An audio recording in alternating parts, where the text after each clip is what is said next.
Student, आज हम discuss करेंगे वेक्टर स्पेस। वेक्टर स्पेस जो है वो लीनियर अलजेब्रा का बहुत ही इम्पोर्टेंट टॉपिक है। इसको हम आज डिस्कस करते हैं। Vector space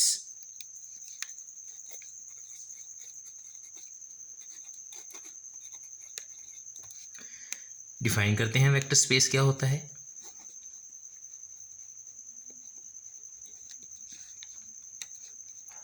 late V be an arbitrary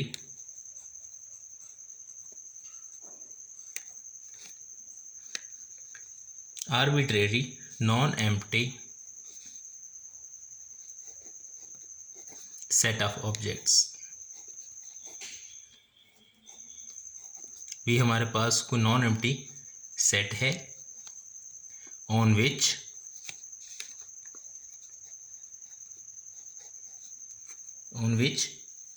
two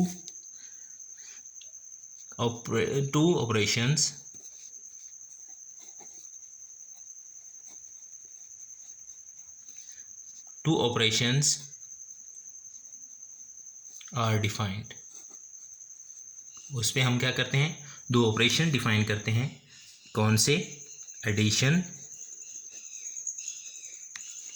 and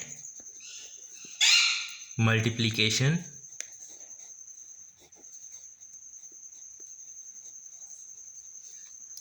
by scalars।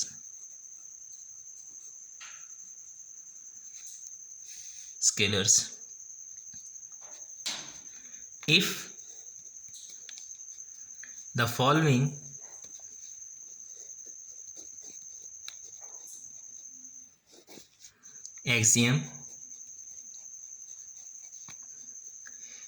axioms are satisfied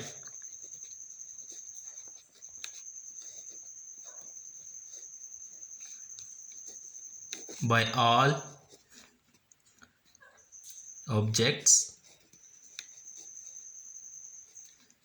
u, v, w in V and are scalar k and l, then we call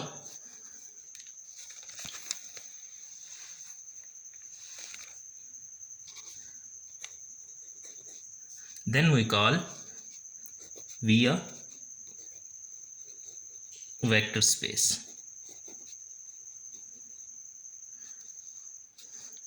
हमारे पास कोई V एक arbitrary non empty set है। उसके अंदर जो objects हैं उसको हम कहते हैं वेक्टर्स। और दो ऑपरेशन हम डिफाइन करते हैं। एक ऑपरेशन एडिशन है और दूसरा multiplication by scalars. If the following axioms are satisfied, कुछ एक्सियम हैं, अगर उनको वो सेटिस्फाई करें बाय ऑल ऑब्जेक्ट्स, जो हमारे ऑब्जेक्ट्स यू में हैं, वी में हैं, और all scalars, then we call V a vector space. फिर हम कहेंगे जो हमारा सेट वी है वो वेक्टर स्पेस है। वो क्या है? Vector space. अब हम देखते हैं एक्सियम क्या है। एक्सियम्स, फर्स्ट एक्सियम क्या है? क्लोजर।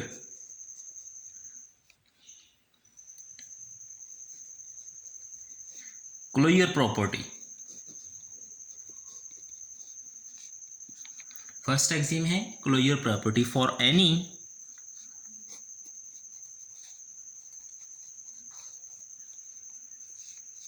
टू वेक्टर्स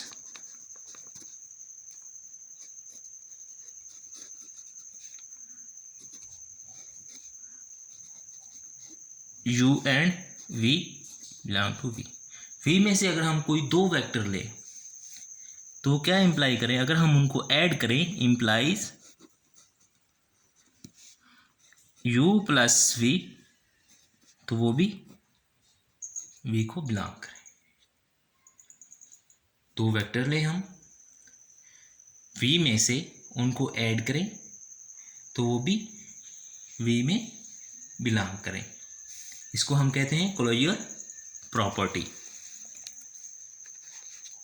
उसके बाद जो सेकंड प्रॉपर्टी है, जो सेकंड एक्सियम है, उसको हम कहते हैं commutative property.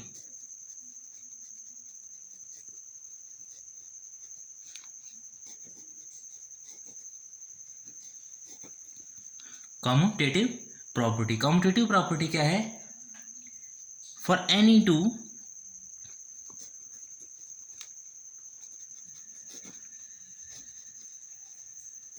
Vectors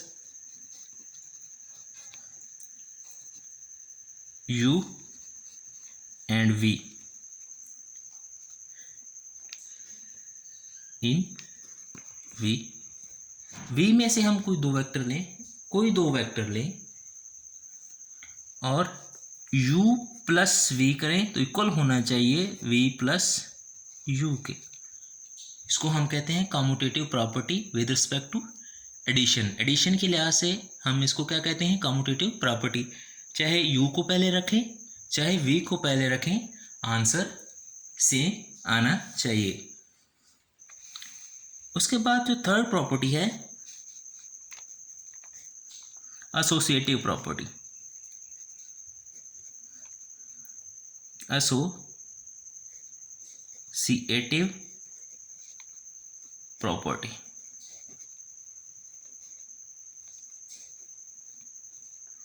associative property क्या होता है? फॉर एनी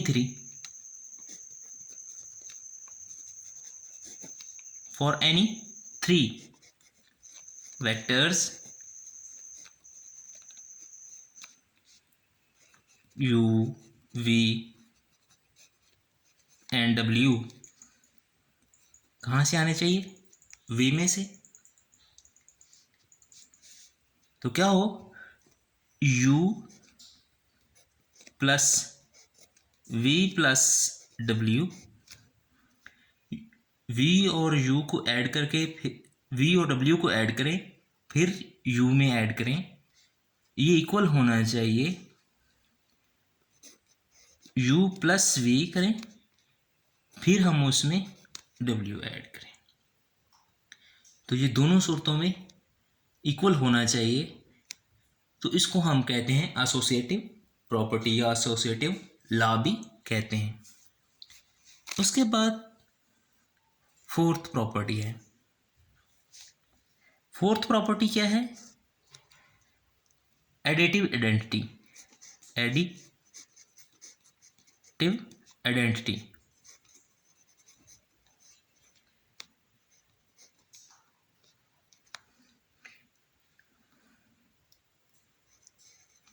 एडिटिव आइडेंटिटी क्या होती है?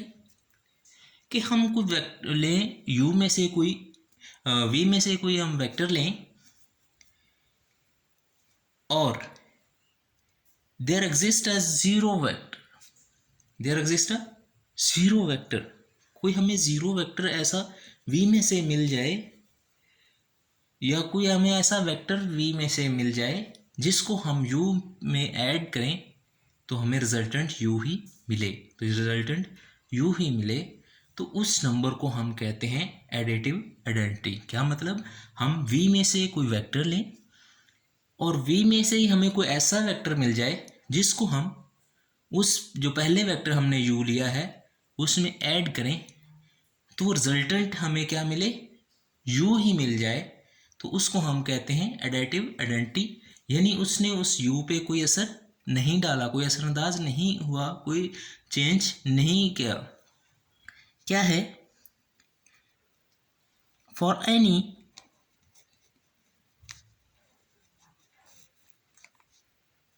Any vector u belong to v, there exists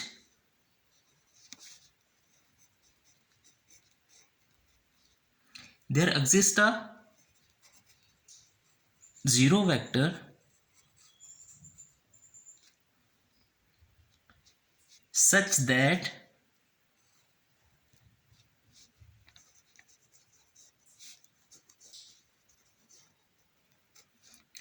such that 0 plus u या u plus 0 is equal to u होना चाहिए। u हमने कोई वेक्टर लिया v में से, और v में से हमें एक जीरो वेक्टर ऐसा मिले जिसको हम u में ऐड करें तो हमें u ही मिले, u में कोई चेंज ना आए, तो हम इसको कहते हैं एडिटिव आइडेंटिटी। इस प्रॉपर्टी को हम क्या कहते हैं, या इस एक्सियम को हम क्या कहते हैं, एडिटिव आइडेंटिटी। जी, अब है फिफ्थ एक्सियम या fifth property, additive inverse.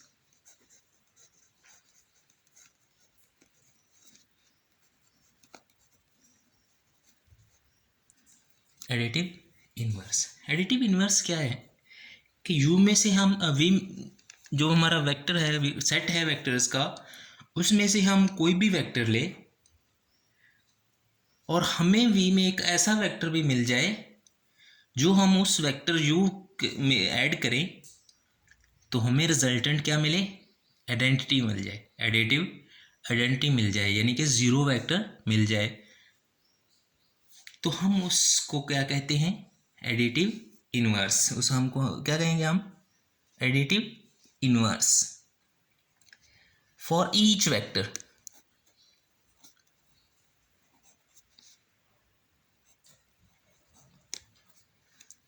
For each vector u belong to v, v के हर वेक्टर के लिए, v के हर वेक्टर के लिए there exist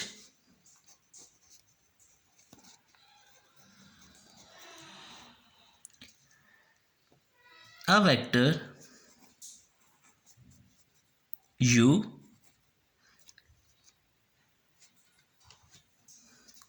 minus u in v, उसी सेट में से मिलना चाहिए, जिस सेट में हम कोई भी u उठाएं उसी सेट में हमें माइनस u भी मिलना चाहिए, सच दैट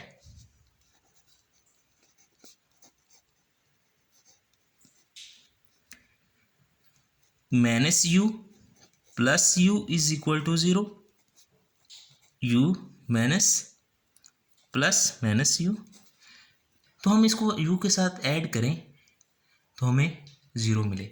जैसे हम रियल नंबर्स की बात करें तो रियल नंबर्स में मैं 2 ले लेता हूँ, तो उसमें हमें -2 भी मिल जाएगा, तो जो -2 होगा वो एडिटिव इनवर्स होगा 2 का। इसी तरह अगर मैं 5 लूँ तो 5 के लिए मुझे -5 मिल जाएगा, 7 के लिए मुझे -7 मिल जाएगा, तो हर एक के लिए मुझे उसका एडिटिव इनवर्स मिल जाएगा, जिसको हम उस नंबर में ऐड करें तो हमें 0 मिल जाएगा। उस नंबर को हम क्या कहेंगे, एडिटिव इनवर्स। उसके बाद है 6th property, scalar multiplication.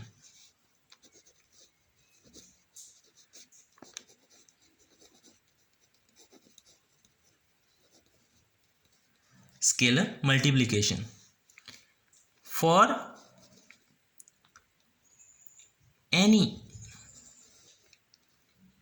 any scalar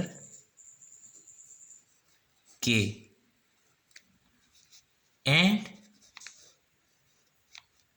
a vector u belong to v, then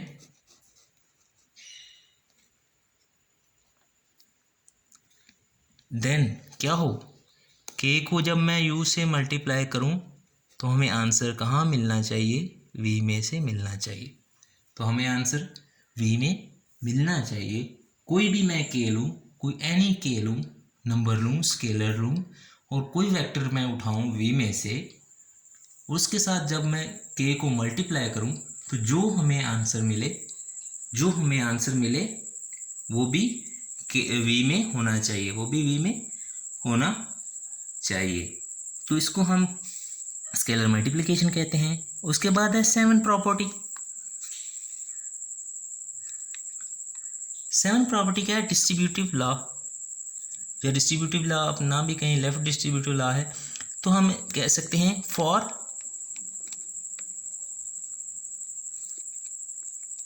any scalar, for any scalar के if u and v, if u and v कहाँ से होना चाहिए? सेट v में से, देन क्या है?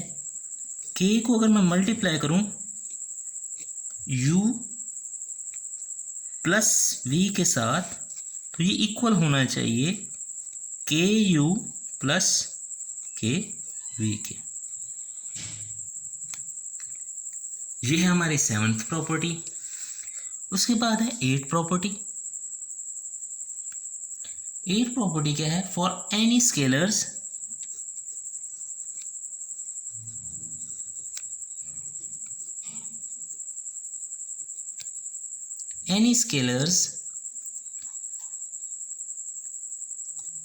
m n and any vector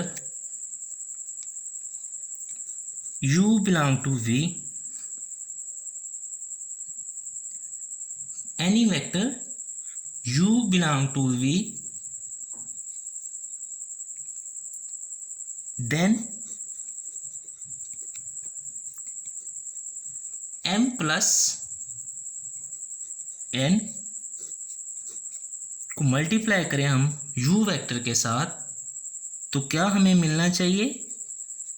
M U plus N U. Scalar लिया हमने एन, एम और एन, और कोई वेक्टर लिया है हमने u, तो फिर क्या होना चाहिए? m प्लस n है, उसको अगर हम u के साथ मल्टीप्लाई करें तो किसके इक्वल होना चाहिए? M U plus N U, M U plus N U. उसके बाद हम डिस्कस करते हैं property 9। For scalars m n and for any vector,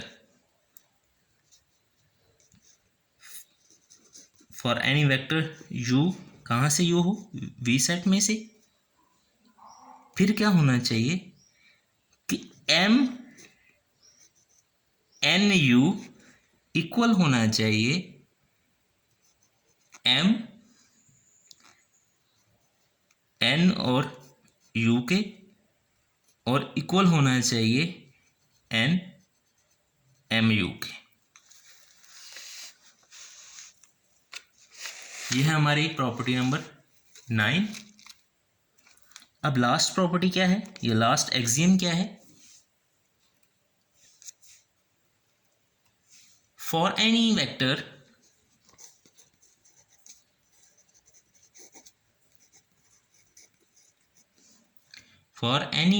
u belong to v,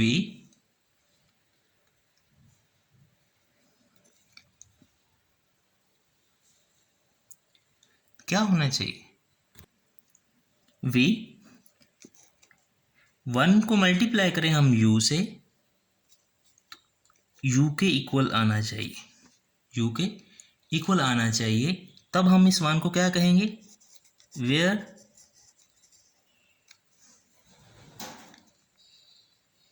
one is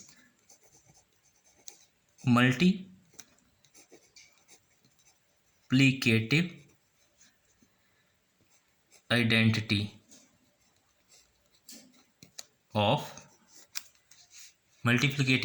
of real numbers.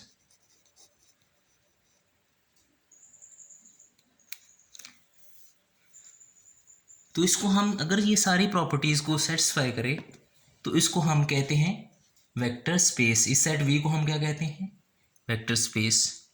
कोई हमारे पास वी सेट है vectors का, और उसमें हम दो जो ऑपरेशंस हैं वो डिफाइन करते हैं, एक ऑपरेशन एडिशन है और एक ऑपरेशन स्केलर मल्टीप्लिकेशन है, और उसकी जो 10 एक्सियम हैं अगर उनको सेटिस्फाई करता है तो हम कहते हैं कि जो वेक्टर जो हमने सेट वी लिया है वो वेक्टर स्पेस है। जो सेट हमने वी लिया है वो क्या है, वेक्टर स्पेस है।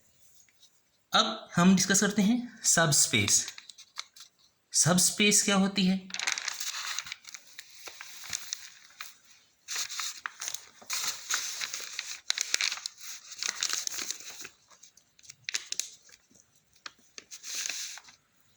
सब स्पेस,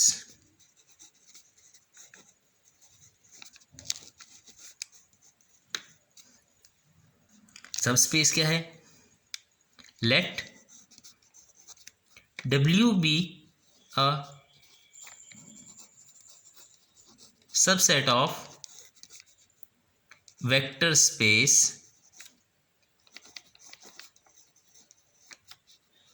V। V हमारे पास कोई वेक्टर स्पेस है और W जो है वो उसका सबसेट है, W उसका सबसेट है। if W satisfy the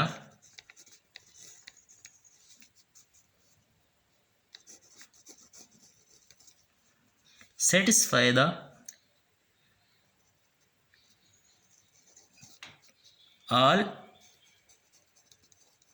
axiom of vector